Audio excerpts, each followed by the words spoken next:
Random experiment. यदि same कन्डिसनमा कुनै एक्सपेरिमेन्टलाई धेरै पटकसम्म दोहोऱ्याउँदा पनि रिजल्ट सेम प्याटर्नमा आउँदैन, अर्थात् रिजल्ट इरेगुलर हुन्छ भने यसलाई र्यान्डम एक्सपेरिमेन्ट भनिन्छ। जस्तै कुनै कोइनलाई फ्लिप गर्दा त्यसको पोसिबल आउटकम्स सेम हुन्छ, अर्थात् हेड र टेल नै आउँछ, तर त्यसको प्याटर्न इरेगुलर हुन्छ।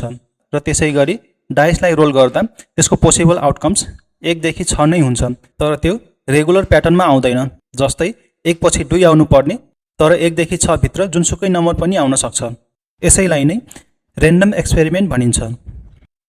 Trial and event. स्ट्याटिस्टिक्समा ट्रायल भन्नाले अनसर्टेन आउटकमको लागि गरिने एक्सन अर्थात् परीक्षण हो, जसको रिजल्ट जे पनि आउन सक्छ। जस्तै सिक्कालाई उछाल्नु, डाइसलाई रोल गर्नु वा कुनै रिसर्च कन्डक्ट गर्नु हो। त्यही इभेन्ट भन्नाले परीक्षणको नतिजा हो, अर्थात् सिक्कालाई फ्लिप गर्दा हेड अर टेल आउनु, डाइसलाई रोल गर्दा 1 देखि 6 सम्मको कुनै नम्बर आउनु इभेन्ट हो। Sample space. कुनै एक्सपेरिमेन्टको अल पोसिबल आउटकम्स नै स्याम्पल स्पेस हो। यसमा सम्भावित सबै रिजल्टहरूलाई समावेश गरिएको हुन्छ। जस्तै कुनै सिक्कालाई टोस गर्दा हेड र टेल आउनु, र त्यसै गरी कुनै इन्डस्ट्रीको प्रोडक्टहरूको परीक्षण गर्दा डिफेक्टिभ र नन डिफेक्टिभ प्रोडक्टहरू आउनु स्याम्पल स्पेस अन्तर्गत पर्दछन्। Simple or elementary event. कुनै एक्सपेरिमेन्टको एउटा मात्र रिजल्टलाई सिम्पल अर इलिमेन्ट्री इभेन्ट भनिन्छ।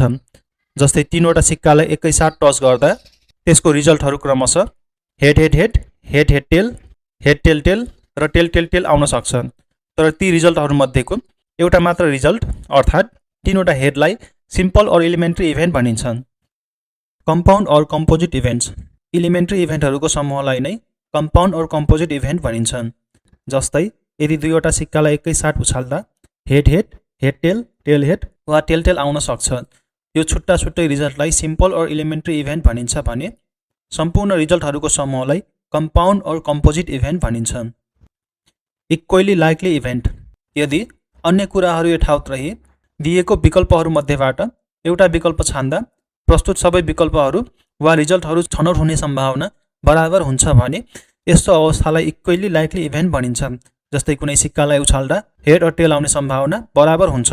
त्यसै गरी एउटा क्लासमा सबै विद्यार्थीहरूमध्ये कुनै एउटा विद्यार्थीलाई छनौट गर्दा अरू विद्यार्थीहरू पनि छनौट हुने सम्भावना बराबर नै हुन्छ।